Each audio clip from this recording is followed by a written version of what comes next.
Everything would have go. Government, I confess to you, the Spirit is control. I have no power of my own. Those were an expression of emotion. It was an outpour of pain.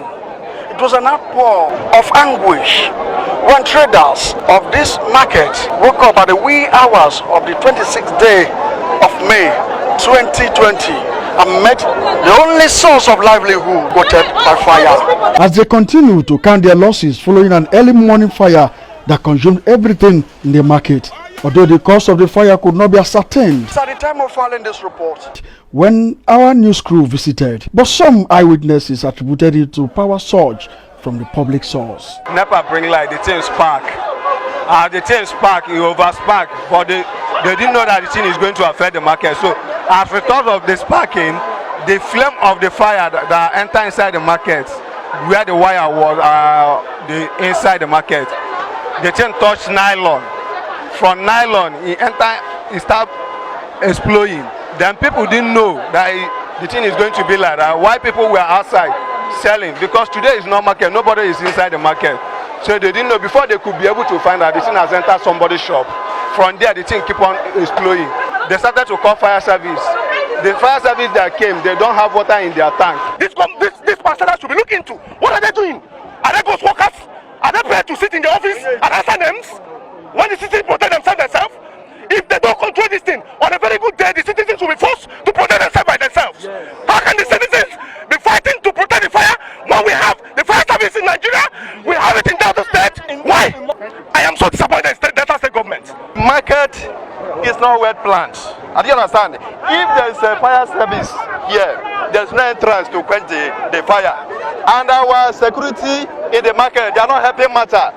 They appeal to the state government and other well-meaning individuals to come to their aids to cushion the effects of the inferno on them, as the only means of livelihood were taken away by the wicked fire when they were trying to pick up economically from the impact of the COVID-19 lockdown. Even pain did not come out. Even single pain did not come out. People know that's born. It's finished. Oh, come to help us out. Everything finished. I have nothing, no. Oh my God! Men of the Delta State Fire Service were really on top of the situation, but a lot of damages were recorded. Because no life was lost in the inferno, there is always hope for the tree even when it is cut off, according to the Bible. On their parts, the State Commissioner for Information, Charles Anyago, the DG, Delta State Capital Territory Development Agency, Mrs. Joan Mrakbo, and the chairman of the South Local Government Area, Comrade Uche Osadebe, who were on ground to assess the level of damages, assured the traders that Delta State government would do the needful, aimed at putting them back on their feet. We feel the pain of our brothers and sisters who are the owners of the shops here. Fire incident is not good at any time, not to talk of at a time like this when we are battling the COVID-19 pandemic. But in any case, we must appreciate them for lending a helping hand to the fire brigade, for assisting in putting out the fire. We must also appreciate our people for comporting themselves the way they have done. In other places, the anger of having your shop burnt is enough to agitate the minds and possibly lead to some other form of unrest. We will assure them that at the end of it all, as a government, we will come and take a second look at what has happened here.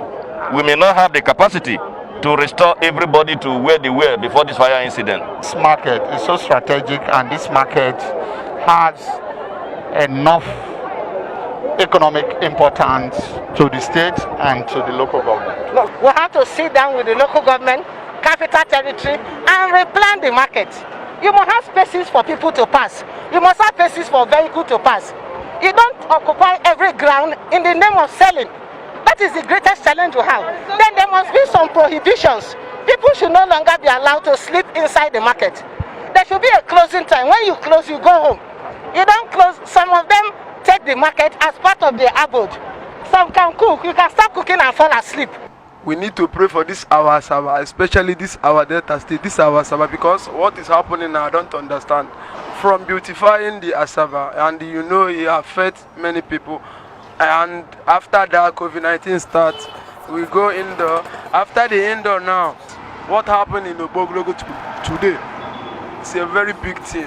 Why the ravaging fire outbreak at the old Ogbogonogo market lasted, it was a sea of hairs of the sympathizers who came to either catch a glimpse of what was happening or to cut away some goose, which is usually associated with this type of incidents, thereby throwing the cliché of social distancing associated with COVID-19 pandemic into the air. This is not the first time Ogbogonogo market was gutted by fire, but it is the expectation of the people that this will be the very last time it will happen. From Ogbogonogo market, here in Asaba, I am Gospel Amalia Mifobo, reporting for Lip TV News.